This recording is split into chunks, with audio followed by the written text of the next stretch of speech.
guys, welcome back to The Bright Side. Macy here, The Bright Side Girl, and today we're going to be doing a food-themed book haul. I have like a cute little strawberry sweater on that you cannot see from this angle, unfortunately, but you'll know it's there. I'm on theme for the video. This book haul is for books that are all themed around food in some way. Either there is food prevalent in the story or there is food somehow in the title. This is to give you recommendations for Randomathon Round 2 happening April 8th through April 21st, a Monday through a Sunday. My next readathon that's all themed around food. We kind of squeezed this one in last minute, so I have a much smaller haul than I would when I've like planned for a year, but still a decent sized haul overall. So hopefully this will give you guys some more recommendations for that readathon. All the information about the reading challenges, the photo challenges, how to get the graphics and all that fun stuff will be down below in the description. But for now, we're gonna dive into some of these books. Some of these books I had in other hauls, but I realized that they would work for this haul, so I kind of moved things around. And then I found a few over the past couple weeks, so we've got a wide variety for you. All right, so we have The Golden Spoon by Tessa Maxwell. This is one that I really wanted to read the last fall and I didn't get to it, but then I found it pretty soon after. So this was pitched to me as the Great British Bake Off with a murder mystery and a competition. So I think they are at some kind of like house and they're having a baking competition, and then people start to die off or a person dies and they have to solve the mystery. I am all about this, especially right now because I'm really into watching Traitors, which is my new favorite reality show, and it's got a murder mystery element about it. So I think this one will be perfect for the readathon and would be good if you want something a little bit more on the darker side. Next, we have Lessons in Chemistry by Bonnie Garmus. I think this one was really big like 2 years ago. This is an adult contemporary novel, which is usually not my thing, but I've had this recommended to me so many times, even before the food readathon, and it's perfect for that, and it has a really unique element in this one. So we have chemist Elizabeth Zott, and she is not your average woman. In fact, she would be the first to point out that there is no such thing as an average woman. But it's in the early 1960s, and her all-male team at Hastings Research Institute takes a very unscientific view of equality, except for one, Calvin Evans, the lonely, brilliant Nobel Prize nominated grudge holder who falls in love with all of the things of her mind. True chemistry results. Like science, though, life is unpredictable, which is why a few years later, Elizabeth Zott finds herself not only a single mother, but also the reluctant star of America's most beloved cooking show, Supper at 6. Elizabeth's unusual approach to cooking, combining 1 tablespoon acetic acid with a pinch of sodium chloride, proves revolutionary, but as her following grows, not everyone is happy, because as it turns out, Elizabeth isn't teaching women to cook, she's daring them to change the status quo. So this is supposed to be like really funny and very, very smart. I know there's a TV show out as well, so maybe we can watch that during the readathon. It's really large, but I'm hoping I can get to it for the readathon as something kind of different and unique. We have The Little French Bistro by Nina George. I've hauled this one in the past and I just never got around to it. This is kind of going to be like a cozy food book. So Marianne is struck in a loveless, unhappy marriage. After 41 years, she has reached her limit, and one evening in Paris, she decides to take action. Following a dramatic moment on the banks of the Seine, Marianne leaves her life behind and sets out for the coast, and she finds herself in Brittany, the northwestern part of France, also known as the end of the world. There, she is swept up by a new life at Armoire, the sea restaurant, and she meets Jan, the handsome painter, Genevieve, the fiery restaurant owner, and Jean Remy, the heartbroken chef, and many others. Among food and music and laughter, Marianne finds a forgotten version of herself. So kind of giving me kind of like Eat, Pray, Love, Under the Tuscan Sun vibes. Next, we have A Faux Love Story by Lone Lee. This is a YA contemporary novel, and in this one, if Bao Nagin had to describe himself, he'd say he was a rock. Steady and strong, but not particularly interesting. His grades are average, his social status is unremarkable, and he works at his parents' faux restaurant. Even there, he is his parents' 5th favorite employee. Not ideal. If Lynn Mai had to describe herself, she'd say she was a firecracker, stable when unlit, but full of potential for joy and sparks of fire. So I think we've got a friends to lovers romance in here, possibly, and lots to do with cooking and faux. Got a unique one here, Wench by Maxine Kaplan. I have been waiting to haul this one. I've been trying to figure out where to put it. So in this one, we have Tanya, and she has been working at a tavern at the Smiling Snake since she was able to see above the bar. She broke up her first fight at the age of 8, and by the time she was a teenager, she could run the place with her eyes closed. Now at 17, she's confident that she never lets anyone take advantage of her, whether it be a drunkard or the captain of the Queen's Guard. But when her guardian dies worries she might lose it all, the bar, her home, and her purpose in life. Even though she doesn't see herself as a hero, she sets off on a quest to petition the queen and save her tavern. Along the way, she'll have to navigate corrupt guards, swashbuckling thieves, a city of fire, and an enchanted feather that seems to be calling to her. So kind of like a cozy fantasy. It's giving me kind of Legends and Lattes, Wizard's Guide to Defensive Baking vibes, and you know that I'll be getting to this one for the readathon. Okay, there are two in here that I have hauled before, but I wanted to put them in here anyway just to give you guys some more recommendations. So we have Egg and Spoon by Gregory Maguire. Now this one I believe is young adult, but most of his other ones are adult fairy tale retellings. This could be adult as well, I'm not sure. I believe this is a fairy tale retelling of the Baba Yaga, like House with the Chicken Legs. In this one we're following Elena Rudina lives in the impoverished Russian countryside. Her father's been dead for years, one of her brothers has been conscripted into the Tsar army, and the other is taken as a servant in the house of the local landowner. Her mother is dying slowly in their tiny cabin and there is no food. But then a train arrives in the village, a train carrying untold wealth, a cornucopia of food, and a noble family on their way to visit the Tsar in St. Petersburg. A family that includes Ekaterina, a girl of Elena's age. When the two girls' lives collide, an adventure sets into motion,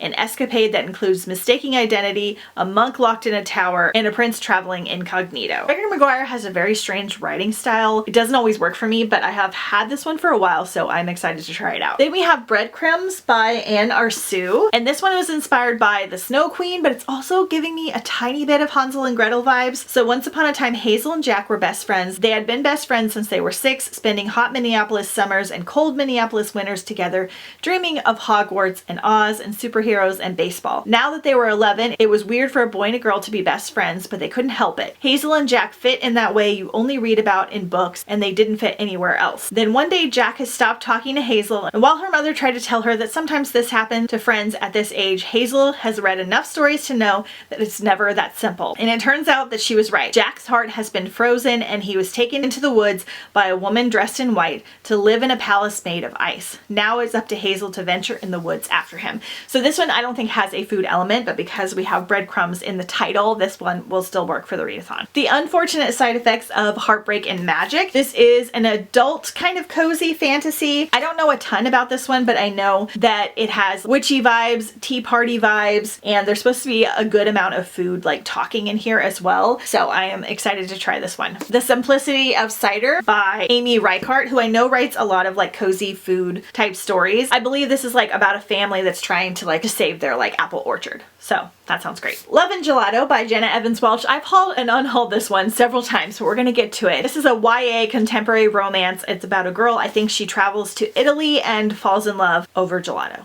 So sounds good. Sauerkraut by Kelly Jones. This is a middle grade novel that sounds absolutely amazing and perfect for me. This is Head Shank, which is very close to my maiden name, so that appealed to me as well. Is a maker and inventor and someone who builds cool stuff. He's got plans for the summer. He'll build his own computer and enter it into the county fair. Then everyone will know who he is and what he can do. To earn money for the parts he'll need, HD has promised to clear out his uncle's overflowing basement. No big deal. But there's more in that basement than he bargained for. On his first trip down there, a voice only he can hear starts talking to him about sauerkraut. Who knew the ghost of his great-grandmother was haunting an old pickling crock? And she's got a grand plan too, and she'll need HD's help to make it happen. I actually make sauerkraut in a lot of different fermented foods, so this one especially appealed to me, and I definitely want to get to it for the readathon. It's like a cute, ghosty middle grade. Cinnamon and Gunpowder by Eli Brown. Adult, I think kind of cozy fantasy novel. It is about a female fiery pirate captain and her reluctant chef. I'm not sure if they fall in love or if they just go on adventures, but I know there's like a lot of talk about food in here. Also probably be good for Mermaid Marathon coming out this summer, but I've been meaning to read this one for a while because it just sounds so charming. The Cuban Girl's Guide to Tea and Tomorrow. I've been recommended this one a lot. This is a YA contemporary romance. For Leela Reyes, a summer in England was never part of the plan. The plan was take over her abuela's role as head baker at their panderia, move in with her best friend after graduation, and live happily ever after with her boyfriend. But then the trifecta happens and everything, including Lila herself, falls apart. Worried about Lila's mental health, her parents make a new plan for her. Spend 3 months with their family friends in Winchester, England to relax and reset. But with the lack of sun, a grumpy inn cook, and a small town lacking in Miami flavor, both in food and otherwise, what would be a dream trip feels more like a nightmare until she meets Orion Maxwell. So this sounds really, really cute. It's supposed to have some really fun food talk in here as well, and it looks adorable. Next we have a trilogy, and I don't own the first one, but I think I'm gonna get it on audio. So the second book is In the Age of Love and Chocolate, and then the last book is Because It Is in My Blood. I'll put the first book up here, which is all these things that I have done. So this is in 2083. Chocolate and coffee are illegal, paper is hard to find, and water is carefully rationed, and New York City is rife with crime and poverty. And yet for Anya, the 16-year-old daughter of the city's most notorious and dead crime boss, life is fairly routine. It consists of going to school, taking care of her siblings and her dying grandmother, trying to avoid falling in love with a new assistant DA's son, and avoiding her loser ex-boyfriend. That is until her ex is accidentally poisoned by the chocolate her family manufactures, and the police think that she is to blame. So this one has a lot going on. We're in the future, we've got kind of a dystopian element, we've got a chocolate factory, mafia boss guy, and it sounds like the perfect thing I'm gonna need to break up some of these cozier reads. Alright, next we have The Spice Road by Maya Ibram. This is the gorgeous Fairy Loot edition that my friend sent me that I'm so excited about. I'm actually planning on reading this one for a different reading vlog, but I thought it would be great to recommend here, and I just recently hauled it. In the hidden desert city of Olya, secret spice magic awakens the affinities for those who drink the Misra tea. With her affinity for iron, 17-year-old Imani can wield a dagger like no other, and for that she has gained a reputation as the next greatest shield, battling Djinn, ghouls, and the other monsters spreading across the sand. Ever since her brother was discovered stealing their nation's coveted spice, a telltale sign of magical obsession, and disappeared into the deadly forbidden waste, Imani's reputation has been in tatters. Despite the Athir's betrayal, there isn't a day that goes by that she doesn't give him grief. Then Imani discovers signs her brother may be alive, spreading their nation's magic to outsiders. Desperate to find him and to protect him, she joins the mission sent to hunt him down. It sounds absolutely incredible and a great choice for the readathon. Okay, I have two library books here that I want to include. I'm getting like way more than this, but I got these in, so I thought I would share them as well. My Fine Fellow, which has also been recommended to me a lot. It's 1830 in England, and culinarians who create gorgeous food and confections for the elite are the creme de la creme of high society. Lena Higgins, top of her class at the Royal Academy, has a sharp demeanor and an even sharper palate, and knows stardom awaits her if she can produce greatness in her final year. Penelope Pickering is going to prove the value of non-European cuisine to all of England. Her contemporaries may scorn her and her Filipino heritage and her dishes, but with her flawless social graces and culinary talents, Penelope is set to prove them wrong. Then we have Elijah Little, and he has nothing to his name but a truly excellent instinct for flavor. London merchants won't allow a Jewish boy to own a shop, so he hawks his pastries for $1 a piece to passers-by, but he knows with training he can break into the highest echelon of society. So I think there's also going to be like some kind of cooking competition in here, but set like in the 1800s, and this sounds amazing. Then we have Kisses and Croissants. I honestly just got this one because of the name, because I thought it was so cute. Another YA contemporary. Mia Genro has always known she's destined to be a professional ballerina. In fact, it's in her blood, according to family legend. Her too many grades to count grandmother once danced for the Paris Opera and was painted by Degas himself. Her parents say it's just a fantasy, but Mia is so much more than that. It's her fate. She's planning to spend a magical summer in France pursuing her dreams, but as she pirouettes into Paris, she soon realizes that it may be a bit more complicated than she hoped. For starters, there's her rival, Audrey, who will stop at nothing to show her up. There's her ballet instructor, whose impossibly high standards push her to the breaking point. And then there's Louis, devastatingly, distractingly charming Louis. He's eager to show her the city, and Mia is more than happy to hop on his Vespa and wrap her arms around him as they pass the gleaming lights of the Eiffel Tower. I don't know, again, if there's going to be like a massive food element in here, if they're just using croissant as like a metaphor for France, but either way, sounds great. And lastly, I actually have two books coming that did not make it here in time, so I'm going to talk about them here anyway, just to give you all of the ideas. So on Pango, I got Eat Your Heart Out by Kelly Davos. Kelly Davos wrote Go Hunt Me, which was one of my favorite like murder mystery type books that I've ever read. It was so good. So I wanted to read something else from her, and this is a YA thriller about a kick-ass group of teens battling a ravenous group of zombies. Vivian L. Shaw is fat, but she knows she doesn't need to lose weight, so she's none too happy to find herself forced into the weight loss camp's van with her ex-best friend, Allie, a meathead jock who can barely drive, and the camp owner's snobby son. And when they arrive at Camp Featherlight at the start of the worst blizzard in the history of Flagstaff, Arizona, it's clear that something isn't right. Vi barely has a chance to meet the other members of her pod, all who seem unhappy to be at Featherlight as she does, when the campers go missing down by the lake. Then she spots something horrifying outside in the snow, something that isn't quite human. This just sounds like a wild fun time. We have basically a zombie apocalypse at a fat camp set in the winter time. It sounds really, really crazy. Technically will work for the readathon if you want something kind of different and kind of wild. And then lastly, I have one that I believe is going to be in one of the book boxes that I'll be getting. It's my prediction.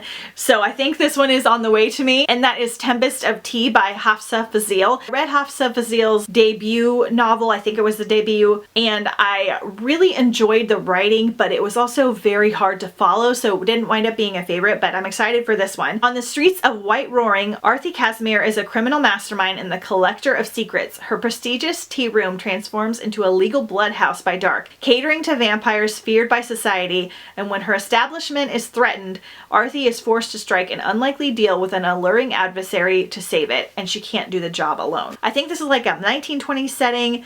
We've got some vampires, we've got a tea house, we've got like a mafia situation, and it just sounds amazing. It's the start of a series, and I definitely want to get to it. Okay, you guys, so hopefully this gave you a lot more recommendations for the readathon. I am so excited to start this readathon. I've got so many different types of books that I plan on trying to get to, and I'm really, really excited for all of them. This is so different than anything I've ever done before. Be sure and check out my recommendation video in case you missed it as well. I have some food book recommendations of ones that I have read and really enjoyed. I also have a baking book recommendation list. Most of these are going to be kind of Christmas themed because I put that out around the holidays, but there's a few of them that are not as well. And stay tuned for my Randomathon TBR, which will give you some more recommendations as well based on what I'm reading. Let me know if you plan on participating down below in the comments. Don't forget to follow me on Instagram at The Brightside Girl, as I do a lot for the readathons on there as well. Check out all the other info in the description, and I will see you guys next time on The Bright Side.